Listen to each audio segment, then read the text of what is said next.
రాష్ట్రంలో ఇళ్ల పట్టాల రిజిస్ట్రేషన్కి సంబంధించి మరొక అప్డేట్తో మీ ముందుకైతే వచ్చాను నేను. ఇళ్ల స్థలాల రిజిస్ట్రేషన్ పూర్తి చేయండి అంటూ కలెక్టర్లు అయితే ఆదేశాలు జారీ చేశారు. రాష్ట్ర ప్రభుత్వం ప్రతిష్టాత్మకంగా నవరత్నాలు పేదలందరికీ ఇళ్ల పథకం ద్వారా లబ్ధిదారులకు అందించిన ఇళ్ల స్థలాల రిజిస్ట్రేషన్ ప్రక్రియ నిర్ణీత సమయంలో పూర్తి చేసేందుకు అధికారులు సమన్వయంతో పనిచేయాలని కలెక్టర్లు అయితే తెలియజేశారు.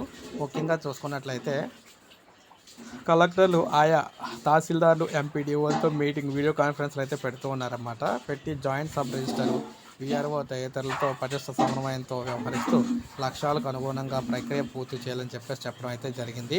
ఎట్టి పరిస్థితుల్లో రాష్ట్ర ప్రభుత్వం ఈ నెల చివరిలోపు అంటే ఫిబ్రవరి నెల చివరిలోపు ఈ ఇళ్ల పట్టాల రిజిస్ట్రేషన్ పూర్తి చేసి మార్చి నుంచి పంపిణీ చేయాలని చెప్పేసి రాష్ట్ర వ్యాప్తంగా భావిస్తున్నారన్నమాట.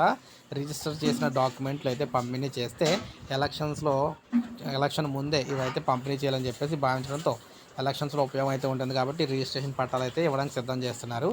సో ఇది మనకి లేటెస్ట్ అప్డేట్. ఒక లైక్ చేయండి, సబ్స్క్రైబ్ చేసుకోవద్దు, మన ఛానల్ సబ్స్క్రైబ్